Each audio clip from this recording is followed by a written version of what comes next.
I come from a family of surf lifesavers.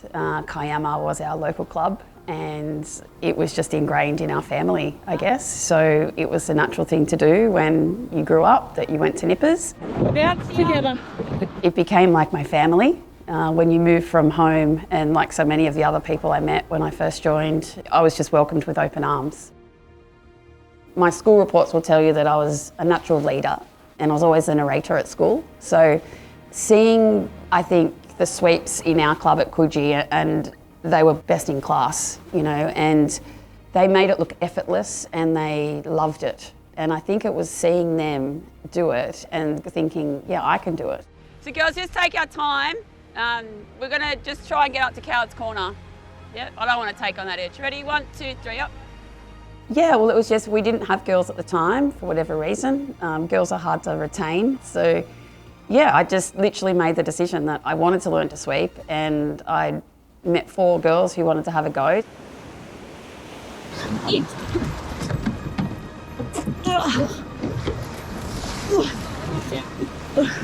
There were times when I look back now and think, what were you thinking, Beck?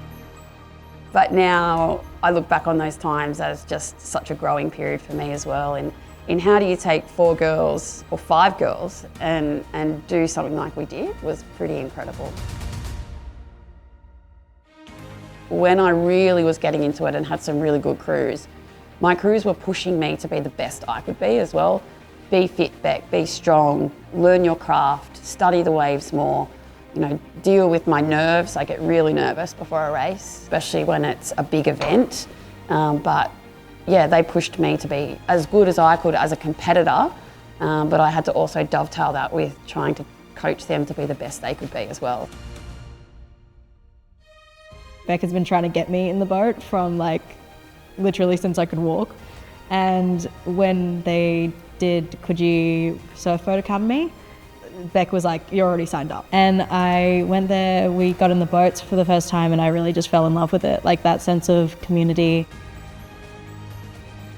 She showed us this really fun side of rowing, and honestly, I didn't even know what rowing was before I had done academy. I just made so many friends and so many connections so quickly, and it's just become literally one of my favorite things in the world. Beck was really like compassionate and understanding, and that we were learning, and made it so easy to make mistakes and learn from those mistakes. So like, what do you reckon? I think it's just the way that she speaks to us when we're in the boat and outside of the boat, like especially when you're starting and you're learning.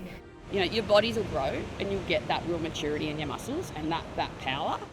It's like, wow, you've done that, that's incredible, you're doing so well. This is what you can do to make it better. I did that, and then I saw myself getting better, and it was just like kept going, and it was such like a good feeling just to keep getting better and better at something. She loves to G us up because like, she'll get us very excited about a race, or she'll give us like a big motivational speech right before a race and just get us kind of out of our heads, stop freaking out, just have fun and just push it as hard as we can. And then she's always been so supportive. She's always down at the beach, even when she wasn't my sweep. She'd always come down like for the big carnivals, and she'd come watch our races for Aussies or for state. That's soft water out there. This is a big thing for me, and especially in young girls, is in making them that believe that they can. I love seeing a young girl walk down and watching them grow. Some of the young girls I'm seeing now at Coogee, you know, we started with them on the flat and, you know, could barely put 2 strokes together, and now going out in massive surf with this sense of confidence. Success now is seeing anyone I coach just love it. I actively took on the role of wanting to be a better coach and learning from that. Really, I think the greatest skills I've learned have come from listening to other coaches and also just understanding what motivates me. I really worked hard, and I always still continue to work hard on how I can be a better coach. I truly believe that if you love it, that you will do anything for it.